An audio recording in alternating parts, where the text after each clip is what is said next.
మీరు ఎంత హార్డ్గా కనిపించిన మనిషి హార్డ్గా కనిపించిన భారతీయ నాగరికత సంస్కృతి అంటే మీకు గౌరవం అన్నది నిరూపించారంటే హైదరాబాద్లో మీకు ఒక స్టార్ హోటల్ హంపి అని పేరు పెట్టారట. అది ఎంతవరకు వాస్తవం? యా, హంపి అన్నది దాని పేరు పెట్టింది నేనే. ఎందుకంటే ఒకప్పుడు ఈ ప్రాంతం రాయలసీమకు క్యాపిటల్ సిటీ, విజయనగర సామ్రాజ్యానికి క్యాపిటల్ సిటీ హంపి. రాయలేలినటువంటి ఆ యొక్క విజయనగర సామ్రాజ్యానికి రాజధాని అయినటువంటి హంపి మహత్తరమైనటువంటి సిటీ. అది ఈ ప్రపంచంలో రోమ్ కంటే బాగా ఒక వెలుగు వెలిగినటువంటి నగరం. ఎంతోమంది ఫారిన్ టూరిస్టులు వచ్చి రాసిపోయినటువంటి విషయం. ఆ హంపిని నేను ఆ రెస్టారెంట్, అది హోటల్ కాదు, అది ఆ రెస్టారెంట్కు పేరు పెట్టాను. ఐఎమ్ వెరీ హ్యాపీ మీరు దాన్ని మళ్ళీ నాకు జ్ఞాపకం చేయడం. అంటే మీ వాగ్దాటి కానీ మీ హావభావాలు కానీ అందరినీ ఆకట్టుకునేలా ఉంటాయంటే ప్రతి ఒక్కరిని కూడా ఈరోజు మమ్మల్ని కూడా అంటే అలాంటి మీరు అంటే మీకు వచ్చిన మైనస్ అల్లా అందరినీ కలుపుకొని పోవడము, కలుపుగోరుతనమే తక్కువైంది అంటుంటారు. అది ఎంతవరకు? నేనైతే వచ్చినోనల్లా ముద్దు పెట్టుకోను. నేను తాగుబోతులను దగ్గరికి తీయను.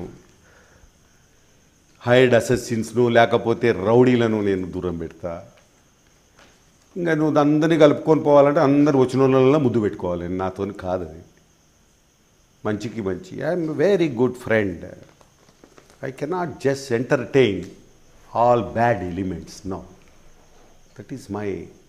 మీ అన్న కుమారుడైన బైరెడ్డి సిద్ధార్థరెడ్డి టీడీపీలో చేరబోతున్నారు అన్నది కర్నూలు జిల్లా ప్రజల నుంచి వినిపిస్తున్న ఇది, అది ఎంతవరకు వాస్తవం అంటారు? తొందరగా చేరితే మంచిది. పోతే ఇంకా ఉరుకులాట ఏం చేస్తావు బాబా? పుడితేనే పరిగెత్తాలా అనుకుంటుంటే మరి ఏం చేస్తావు? ఇప్పుడు పుట్టడం పరిగెత్తాలా అనుకుంటుంటే మనమేం చేయలేము దానికి. కాబట్టి తొందరగా పోతే మంచిదే. దానివల్ల ఇవన్నీ పిల్ల చేష్టాలు తప్ప ఇంకోటి కాదు. కుటుంబాన్ని గౌరవించి ఆ కుటుంబంతోనే ఎదగాలి తప్ప కుటుంబంను విభేదించి పక్కకు పోయి ఇంకొక పార్టీ ఇంకోటి రాజకీయం అంత తొందర ఏం లేదు. ఆ తొందరపాటే ఎప్పటికైనా కూడా నష్టం తీసుకొచ్చి పెట్టేది. అందుకే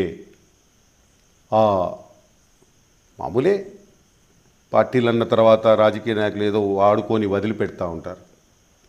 నేను తెలుగుదేశం పార్టీలో ఉన్నప్పుడు చాలా చక్కగా ఆ పార్టీ నాది అన్న విధానంతో వ్యవహారంతో వ్యవహరించాను. నేను ఎవరికి తలొగ్గలేదు. లేకపోతే చంద్రబాబు నాయుడు పార్టీ ప్రెసిడెంటు, నేను జనరల్ సెక్రటరీ కాబట్టి నేను కొంచెం తక్కువ ఆయన ఎక్కువ అని ఎప్పుడు ప్రవర్తించలేదు. నేను చాలా సమాన స్థాయిలో ఆ పార్టీలో నేను నా కర్తవ్యం నెరవేర్చాను తప్ప ఇంకోటి కాదు. ఈరోజు మరి పార్టీలు మారుతాం, పార్టీలోకి పోతాము అది ఇది అంటే వాళ్ళ ఇష్టం. అది సొంతం మీ అన్న కుమారుడే అలా మిమ్మల్ని వీడి మరో పార్టీలోకి వెళ్తే ప్రజల్లోకి మెసేజ్ ఏమనిపోతుందండి? ఏం పోతుంది? పిల్ల శాస్త్రాలు అని పోతుంది మెసేజ్. That's all. కోతి చేష్టాలు, కోనంగి చేష్టాలు అని పోతుంది. అది అంతకు తప్పితే ఏం పోతుంది? ఒక బైరెడ్డి రాజశేఖర్ రెడ్డిగా, ఒక బైరెడ్డిగా ఈరోజు ప్రపంచవ్యాప్తంగా ఒక ఇమేజ్ని తీసుకొచ్చాం. ఈరోజు రాయలసీమ రాష్ట్రం సాధన ఎంతో దూరం లేదు, అతి దగ్గరలో ఉంది. ఖచ్చితంగా రాయలసీమ రాష్ట్రాన్ని సాధిస్తాం. ఎన్ని అడ్డంకులు వచ్చినా ఏమొచ్చినా నా మొండితనం, నా యొక్క కమిట్మెంటు, నా డెడికేషను ప్రజలందరికీ తెలుసు. మీరు అంటున్నట్టుగా ఎవడో వాన్ని వీన్ని వచ్చినటువంటి వాడిని ప్రతివాన్ని ఒక క్వార్టర్ బాటిల్ దాగి వచ్చి ఆడ కూర్చుంటే నేను వాడిని ముద్దు పెట్టుకోమంటే ముద్దు పెట్టుకునేవాడిని కాదు. రాజకీయం మానేస్తానేమో కానీ అటువంటి యాంటీ సోషల్ ఎలిమెంట్స్ నేను దగ్గరికి తీసే ప్రసక్తి లేదు. పవన్ కళ్యాణ్ ఎఫెక్ట్ అంటే జనసేన ఎఫెక్ట్ ఈసారి ఎన్నికల్లో ఏ విధంగా ఉండబోతుందంటారు? పవన్ కళ్యాణ్ వ్యాఖ్యలను అంటే ప్రత్యేక హోదా విషయంలో అయితేనే మీరు దీంట్లో మాట్లాడుతున్నాడు, ఆయన వ్యాఖ్యలను ఎలా చూడొచ్చు? ఆయన ఎఫెక్ట్ ఏమైనా ఉంటుందంటారు? ఏం ఎఫెక్ట్ ఉంటుంది ఆయనది? వాళ్ళ అన్న ఎఫెక్ట్ చూస్తాం కదా. ఆయన కన్నా లేచిపోయినాడా? ఇప్పుడు ఈయన వచ్చినాడు మళ్ళా. అంటే ఆ రోజు ఇదే సినిమా కాదు ఇది. కేంద్రంలో బీజేపీ, రాష్ట్రంలో తెలుగుదేశం పార్టీ సీట్లు రావడం పవన్ కళ్యాణ్ పుణ్యమే అని చెప్తుంటారు. అబద్ధం, అదంతా పచ్చి అబద్ధం.